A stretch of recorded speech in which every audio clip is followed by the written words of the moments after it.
In today's video, I'm going to give you 5 tips to break the overeating habit. Now, if you're trying to lose weight with intermittent fasting and you're having a hard time, it might be that you are overeating in your eating window. And the thing about it is, even if you're being really consistent with your windows, if you're overeating, your weight loss is either going to stall out or you'll gain weight. And that is possible, even if you're doing intermittent fasting. And what I found on my own weight loss journey was that overeating was just this really bad habit that I had gotten into. But the good news is, it's just like any other habit, you can break it and start a new good habit. Back in 2014, I got into the point where I was obese. I had my I've had enough moment. And at that time, though, I felt like I don't feel like I'm really eating more than other people, and I don't really feel like I'm overeating. So what's going on? And it was a long process of just self-observation and starting to notice things. Like, one thing I noticed was that a lot of times I would eat to the point of misery. Like, I would get up from the table and I would just feel like overly full. And I would think to myself, like, why am I doing that? And at first I thought, well, that just happens every now and again. But what I started to notice was when I really just started to check in with myself after each meal, I started to see, like, this is something that's happening very frequently, and which started to make sense. Like, oh, maybe that's why and how I gained so much weight was I just, at every meal, I'm eating a bit too much. For this video, I'm defining overeating as eating past the point of fullness. So in other words, like, okay, I've had enough, but then you just keep eating. And it sounds so simple, and it is really simple. Just stop eating when you feel full. But that's a lot easier to say than it is to do, at least in my experience. The thing is, a habit can be really hard to break, because it's worn, it's like a groove in your brain, and you have to figure out how to stop being in that groove and get onto a new track. And what really helps me when I'm trying to break a habit is to think in terms of something positive. So instead of just trying to tell myself not to do something, I try to focus on what I'm trying to do. So instead of just telling myself I need to stop overeating, I reframed it in my mind as I need to stop eating when I feel full. And I want to encourage you, this is a process. This is not something like you just decide it and then the next day you're perfect, or at least that's not how it went for me. So remember to celebrate your little wins along the way.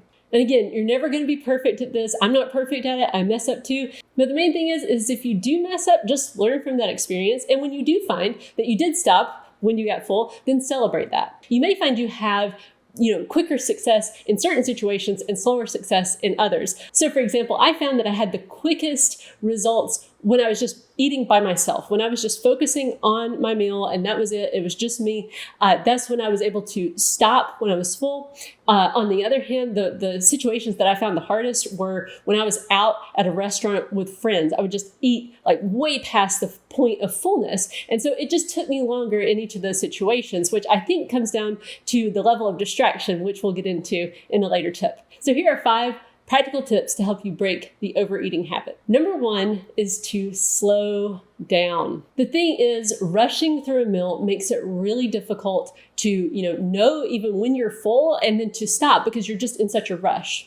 Now, everybody's different, but it takes about 20 minutes for your brain to get that signal from your stomach that you're full. Everybody's different on this, so it may take your brain a little bit longer, or maybe it's a bit quicker, but I have a suspicion that it takes my brain just a little bit longer to get that message. So I try to keep that in mind, and I try to slow myself down. And this is, a tough thing to get in the habit of, just because, if you think about it, how many times a day have you eaten and how old are you? So this is something that you've been in the habit of for a very long time, likely. So changing this behavior, it just takes a lot of time, a lot of effort, but it is worth it. Another part of not rushing is to make sure you have enough time to actually sit down and eat. So the good thing about intermittent fasting is, you are carving out time, which means that when you do finally sit down for a meal, you have more time to sit and eat. And so my own personal strategy is, if I, think I'm going to be rushed during this meal, I usually just don't sit down and eat. I just say I'm going to fast for a little bit longer so that I can really sit down and enjoy the meal whenever that's going to be. Another thing I do in order to slow myself down is to say a prayer of thanks before I sit down and eat. I find that puts me in a better frame of mind. It kind of calms me down. And so then when I sit down, I'm calmer and just in a better state. And I try to maintain that throughout the meal. Which leads me to tip number 2, which is to focus on the meal. So back in 2015, I decided I was going to make a rule for myself. And that was I was not going to watch TV or allow myself to have any kind of screen on when I had a snack. So now this was not a terribly hard and fast rule because there were exceptions. Like, for example, if it was family night and we're going to have popcorn with a movie, I would allow myself that. But in general, like those during the day kind of snacks, I would say, it's okay to do that, but you have to actually like sit down and focus on the food. You can't have any kind of distraction on. And what that showed me was so many times, I didn't even want the snack after that. I just thought, well, that's no fun. So, and then that showed me like, you're not actually hungry right now. You're just kind of like in this habit of, okay, what is relaxation? That means sit down in front of the TV with a snack and eat. What I found was when I did that, when I got rid of all the distractions and I just sat down to eat, it was much easier to just eat the appropriate amount and then stop. And what I found with this was, again, it was easiest when it was just me, when I was just eating by myself. Then it was really easy because I had no distractions. But then, there's like a different level of difficulty when I would eat with my family, because then, you do have some distractions. We still have a no screens rule. So there, we don't have the TV on, we don't have devices at the table or anything like that. We're just focused on eating together. But still, there are conversations going on. And, when you get involved in a conversation, then you're not really focused on your food anymore. You're focused on the conversation. If you've got kids who are misbehaving, there's also that to contend with. And like I found for myself a lot of times, if I was upset with the kid, like a kid does something, disobedient or something, then, that kind of gets my anger to flare. And then what happens is, then I'm eating faster or eating out of frustration. But just being aware of that, okay, this is adding a layer of difficulty, that helped me to be a bit more patient with myself and to really be more focused on the food and slowing down when I saw those situations happening. Now, for me, eating out with friends was just the hardest of these situations, because what I would find is, I would be pretty good with, like if I was just eating by myself or if I was eating with my family, but then going out somewhere with people, it was like I would still just eat past the point of misery. And I would think, why? Like, what is going on? Why is it that I can't seem to get a handle on this? And for me, one thing I found was that there are just so many more distractions in a restaurant. I mean, usually there's a bunch of TVs on,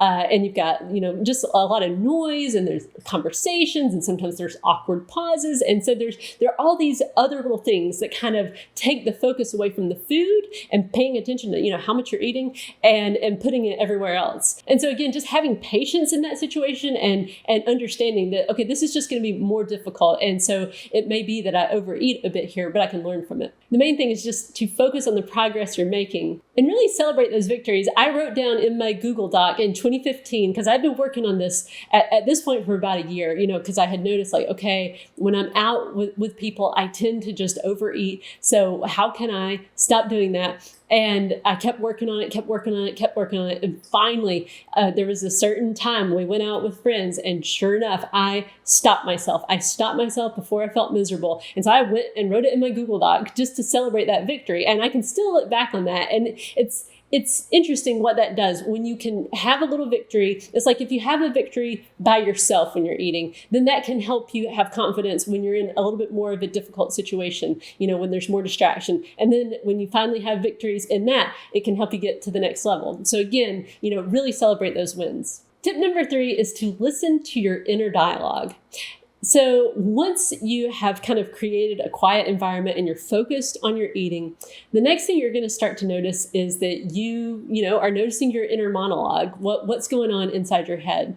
And this is very helpful, first of all, because you will more quickly recognize the little voice that says, "You're full, stop eating." So that's the one big advantage.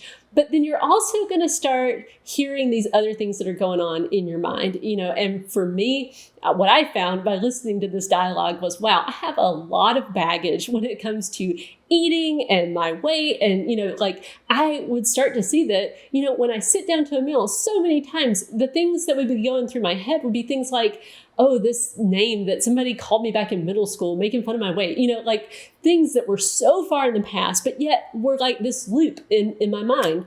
And so, and this may be one reason why I was distracting myself so much, because I didn't want to think these thoughts. I didn't want to pay attention to them, but they do come up to the surface once you have some quiet. But it's helpful because then it can show you, like, for me, there were so many things I just needed to forgive, forget, and move on from. Like, it was just like, that's like way in the past. So let's just move on and, start fresh from here on out. It also revealed to me, like, some rebellion I had. Like, sometimes I was actually eating past the point of comfort to, like, I don't know, prove some sort of point, like, to anybody who had ever said anything about my weight, or suggested I should lose weight. It was kind of like a, haha, I'm just going to eat what I want, and I'm going to eat past the point of fullness. I mean, it's ridiculous when you think about it, but that is one thing I was doing. And another thing I noticed, especially when I was out with people, was I had this weird dialogue going in my head. Like, I would feel full and I would think, but I can't stop eating right now, because if I stop,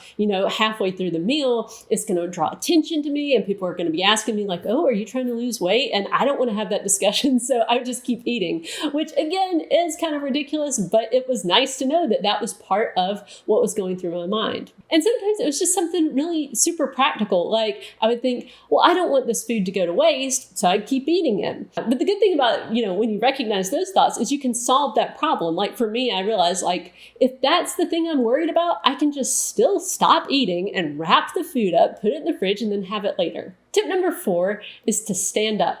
Now, this may sound odd, but one thing that I noticed was that, as I was going through this process, I was making good progress, but then there would be times where, I would think, okay, I ate the right amount, and then I would stand up from the table and I would feel way overly full, and I would think, what happened? And so this happened, over and over again.